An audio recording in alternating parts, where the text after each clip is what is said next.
Would you be could you be my neighbor? This is Locked On A's. How you doing? You are Locked On A's, your daily Oakland A's podcast, part of the Locked On Podcast Network, your team every day.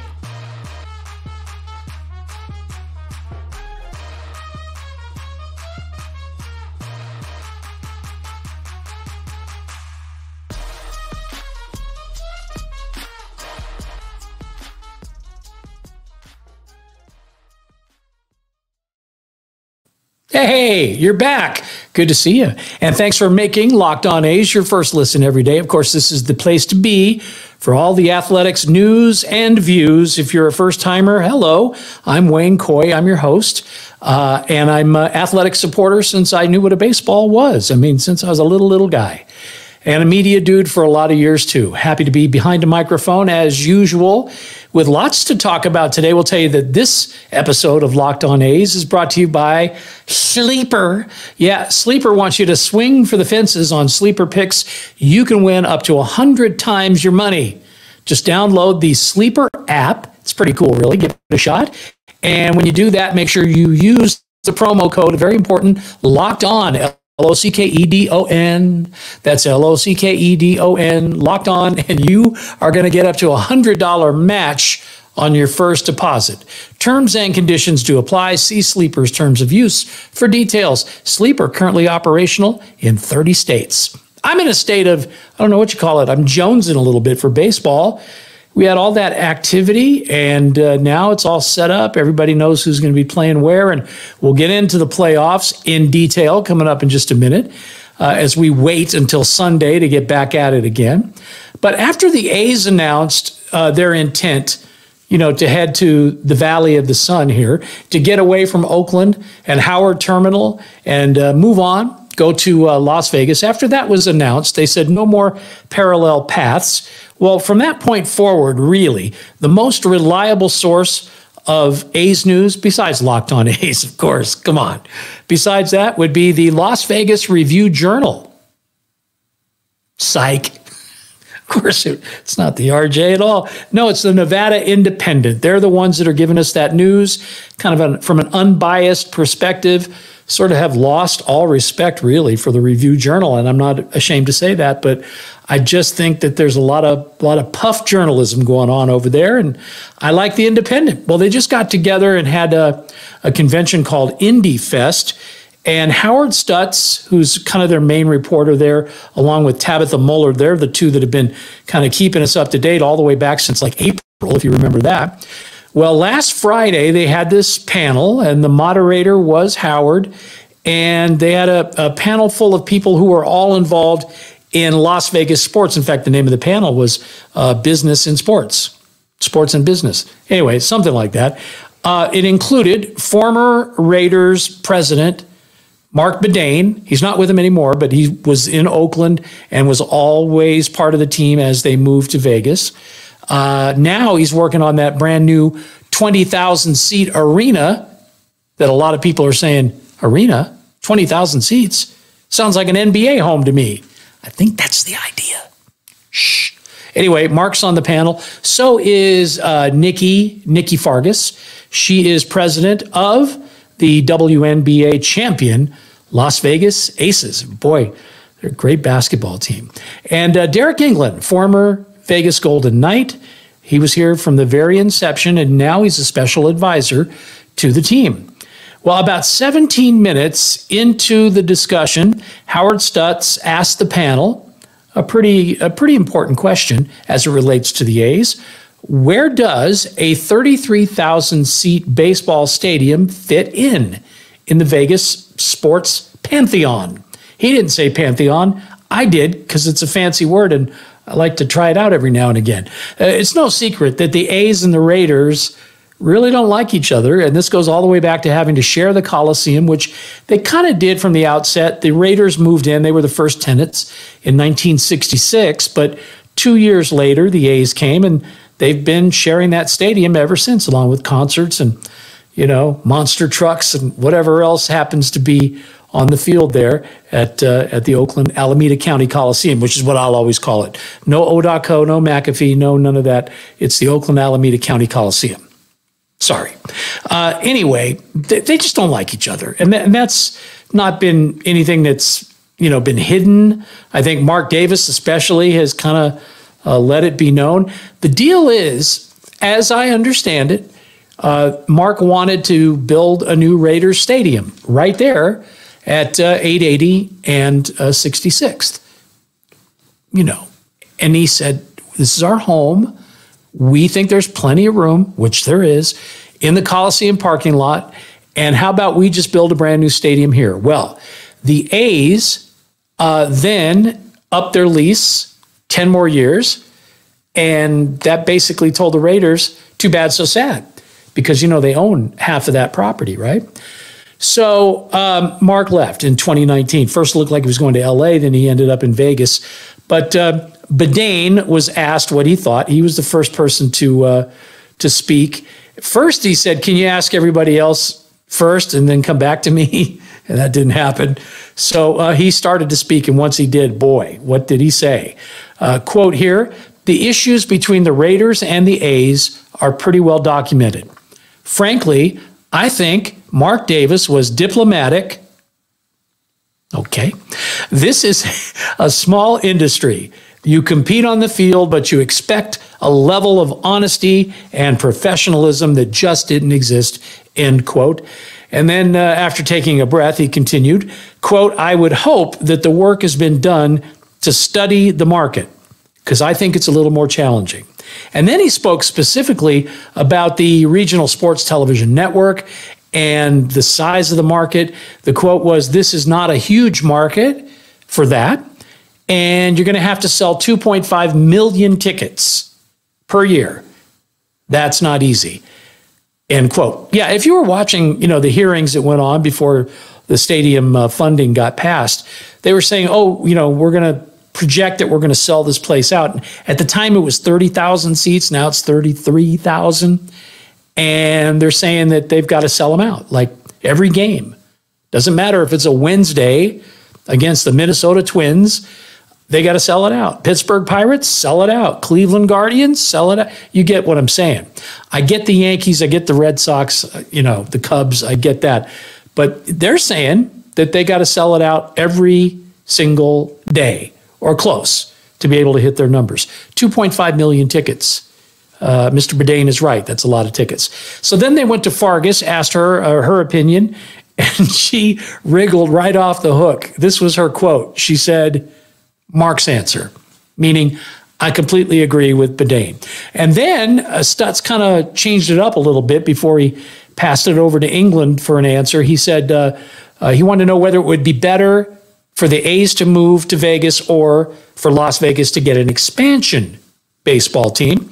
And his reply was, quote, I think at the end of the day, you have to put a product out there that's going to sell, end quote. Of course, John Fisher and his teammates, Dave Kaval, Steve Hill, and for the record, Jeremy Aguero, all have said at one time or another that the team is going to spend a bunch of money once they get here. Don't you worry about it. We're going to be competitive. Las Vegas, what was the line? Las Vegas doesn't like losers. We're going to put it all on the players and the team and give you a great product. That's what they've been saying. Said the team's going to spend that money once they're here. And of course, they have their new taxpayer-funded stadium. And if you believe that, well, then I've got some swampland right over off of Tropicana I'd like to sell you, because it just isn't going to happen. Leopards and their spots, you've heard that, right? Oh, by the way, the public statements that were made by the Raiders owner, Mark Davis, that you heard Mr. Bedane refer to in his little comment there at the panel. It wasn't a little comment, his comment, sorry. Bedane characterized it as diplomatic. And if you remember, it was all printed back in April. What did Mark Davis say? Well, he said, and I quote, this is diplomatic, by the way. He said, the slogans they've been using have been a slap in the face of the Raiders. I'm pretty sure that he was talking about the whole rooted in Oakland thing, right? Then he continued, quote, they were trying to win over with that type of mentality in the Bay Area. Well, all they did was the Bay Area. Not going to say that word, but he did, end quote. Davis's grudge, of course, goes very deep, and it's regarding all those events that led to the Raiders and their eventual move. So he's, however you want to say it, he's holding a bit of a grudge. He said, quote, "I won't forget what they did to us in Oakland. They squatted on a lease for 10 years, and they made it impossible for us to build on that stadium." And he means, or end quote, and he means on that stadium site, of course. But as far as I'm concerned, we're all one big happy family here. If the A's come, let's get the welcome wagon. And, like we said at the outset, Mr. Rogers, you're more than welcome.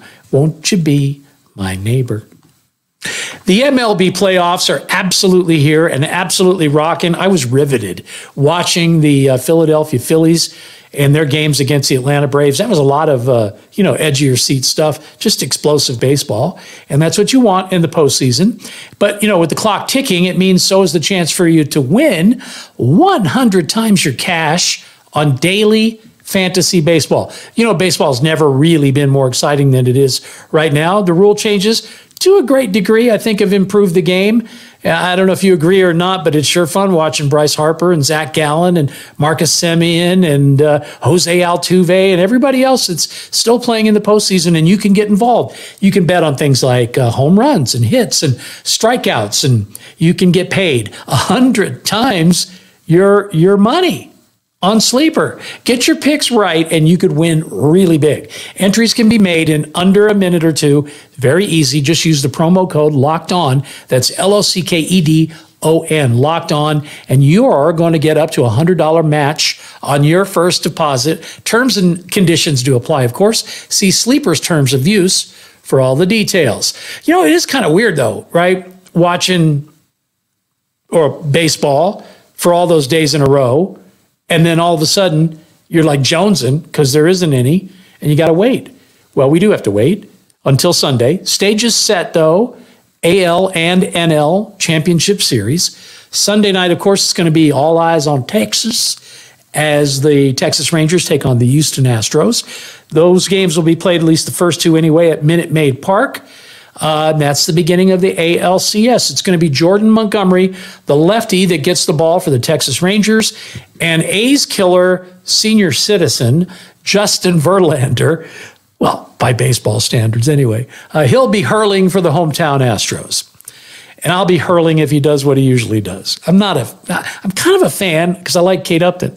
All right, the NLCS kicks off on Monday night, of course, the next day, and that'll be Arizona against Philadelphia in Philly. Look for that crowd to be absolutely electric. 17-game winner Zach Gallen is pitching for those Arizona Diamondbacks. And as of this recording, the Phillies have not yet named a starter, so we'll wait and see who that's going to be. Days off topics, though. What do you talk about when you have no baseball game to report on, right? Well, a lot, apparently. The playoff schedule, you got still people griping and complaining and saying, hey, because of this, the way that it's set up with this new wild card team and the best teams in baseball are sitting around for 5 days and they get cold and then they all lose. Well, it's true. There are 3 teams that won 100 games that are not moving on. So I don't know. I don't know if the playoff structure really was an issue. But even if it is, can you use that as an excuse, though, if you lose? I don't think so. What else are you talking about? Well, how about Nick Castellanos? Yeah, there's a deep drive. Power display, and then some, right? The guy hit 4 home runs in the last 2 games, and a couple of those were bombs. And he also let go of a bomb or two, like F-bombs, live on TV when the Phillies were celebrating their victory. Bryce Harper, of course, a big part of that series. Part of it for something that happened completely off the field, and then he dodged a bullet on the field. If you saw that, I don't know if you did, but our former first baseman, Matt Olson, chugging down the line, trying to make it to first base. A little bit of a delay getting the ball over to first, and in that time, I don't know what happened, but Bryce Harper found himself positioned where he had his hand or his arm kind of dangling in the base path, and as Matt ran by, his big old Matt Olson knee got Bryce Harper right in the elbow, and it's the same elbow that he had surgery on during the offseason. That's a scare. If you're a Phillies fan or just baseball fan, you want Bryce Harper in the playoffs. Playoffs? Yeah, you do. Of course you do. So everybody was a little worried, but right after the game in the clubhouse, he was asked about it. He addressed it. He said, no big deal. It's my funny bone. It's going to be okay. Not very funny, but it's his funny bone. But speaking of Bryce, there was still some fallout over what Orlando Arcia said from the Braves.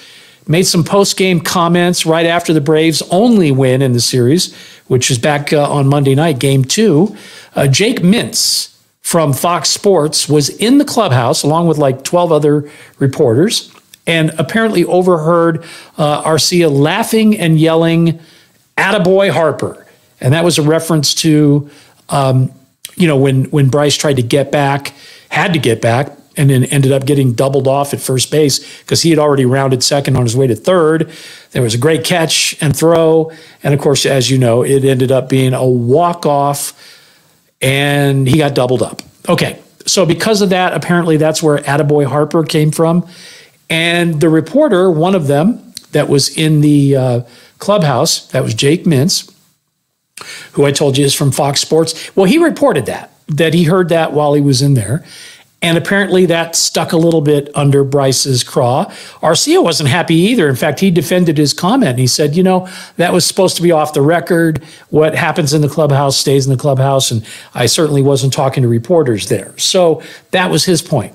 Well, I don't know if you've ever heard the expression, don't poke the bear because you might wake him up. But that's exactly the way this thing went down because, again, Bryce wasn't real happy when he heard about it secondhand, even though there was no direct comment, no taunting, no language or anything like that. You know what you call it? You call it motivation. And Harper then turned around in the very next game and hit 2 home runs off of Atlanta pitching. And those home runs went a long, long way. And of course, it was a win for Philly. So that's the end of the story, right? Wrong. It's not over. Of course not.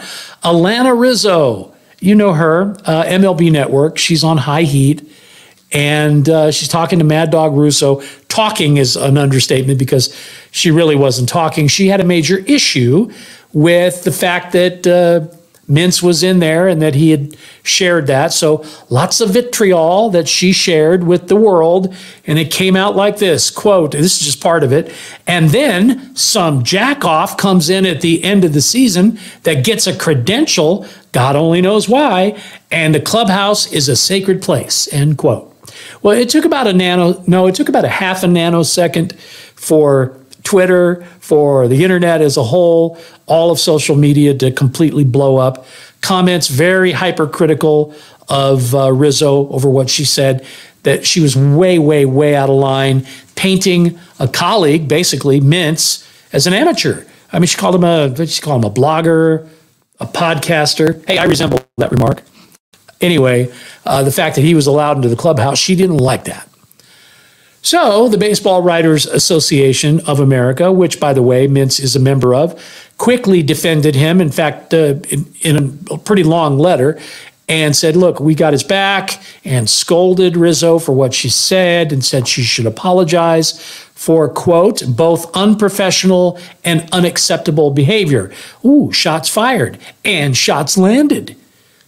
And then this morning, Rizzo returned to MLB Network and apologized. What did she say? She said, quote, I want to give a very heartfelt apology to Jake Mintz and the entire BBWAA.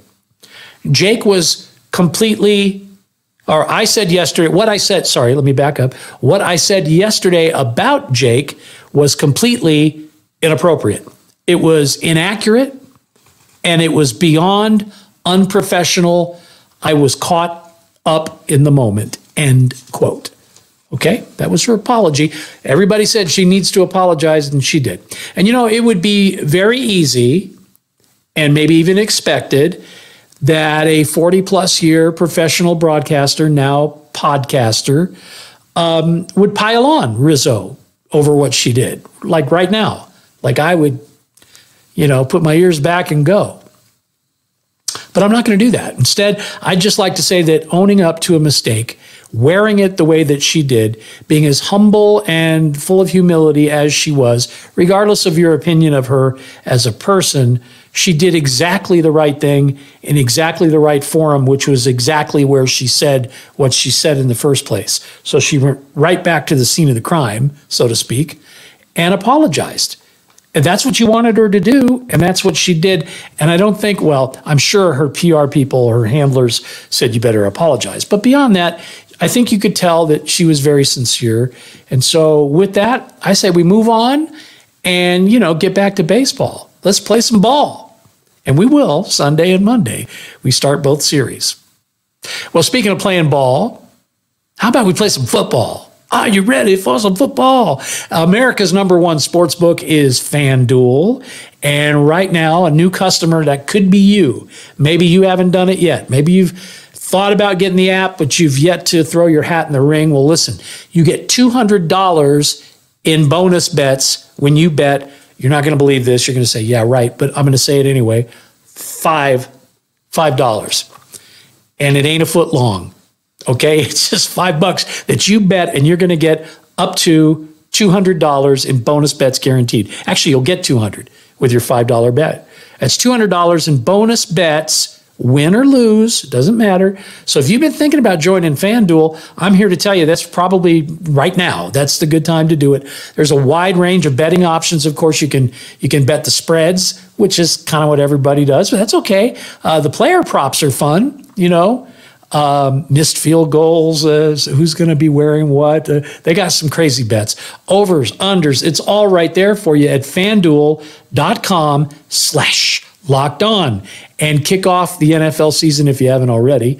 What are we, 4 games in? Let's go. FanDuel, it's the way to make football fun, and they are an official partner of the National Football League. All right, with their 3-0 loss to the Arizona Diamondbacks, it was ugly. The LA Dodgers set a record, and it's a record that nobody basically would ever want, but they set it. And that record is most wins by a team in 3 seasons consecutive without a World Series appearance.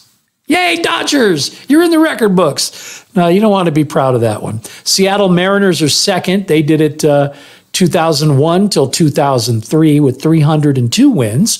And right behind them, like 1 win behind them, comes your and my Oakland Athletics with 301 wins in that same exact time period that the Mariners were winning, 2001 to 03.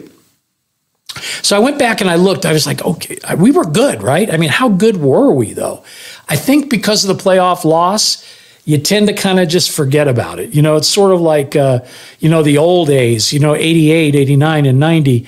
Well, the one you remember is the one they won, right? 89, 88, you're like, yeah, Kirk Gibson.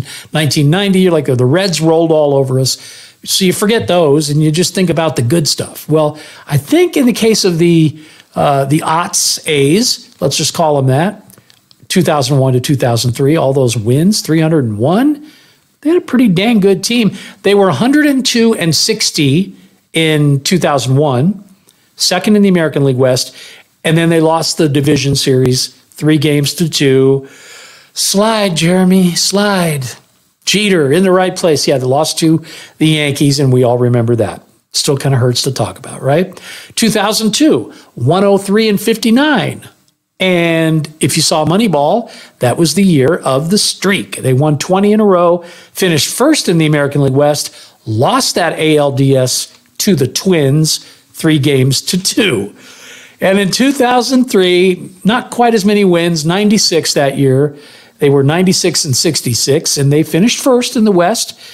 And then they lost the ALDS again, 3-2. And we talked about this series the other day. That was the miraculous comeback of those Boston Red Sox. We had them right where we wanted them, I think, down 0-2. And then here they come. They won 3 straight, and that was that. So then I went a little further, and I was like, I recall them being good, but I kind of needed a refresher. I mean, I remember the players, but, to really sit and look at stats and who played the most games at each position, really good team. And we should give them all the props in the world, even if they didn't win a World Series or even make it to one. Catcher Ramon Hernandez, pretty much a stalwart for the whole thing. First base was Jason Giambi. And then Scott Hatteberg, remember? Playing first base. Billy Beane told him in the movie. You saw that? Nothing to it. It's easy. Tell him, Wash. It's extremely difficult. Yeah. Hatteberg, the picking machine. He played first after Jason Giambi went to New York. Frank Menachino, second base. And then a guy who stuck around for a long time. Out of Rapid City, South Dakota, Mr. Mark Ellis. He played a lot in 2003. Shortstop was, of course, an MVP, Miguel Tejada. Miggy was there for the whole run. Same for Eric Chavez at third base. Left field was Terrence Long, and then it was David Justice, and then it was Terrence Long because David Justice wasn't there anymore. Johnny Damon in center, replaced by Terrence Long. And then Chris Singleton in 2003. Right fielder all the way through, Jermaine Dye, great player. And the DH was Jeremy Giambi, Ray Durham, and Erubio Durazo, who just seemed like he could fall out of bed and get a base hit, right? Dude was awesome. Starting pitching, it's usually where it begins and it ends, and that was a good time to be an Oakland A's pitcher, especially if your name was Tim Hudson, who I think should be at least considered for the Hall of Fame.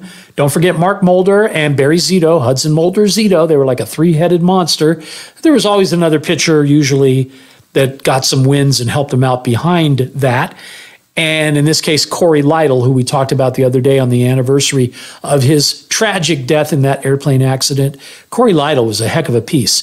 Really helped them win some games to get to the playoffs. And Ted Lilly, a veteran left-hander. And then Rich Harden, who had a great fastball, all the potential in the world, but just couldn't stop walking people. And that ended up being his undoing.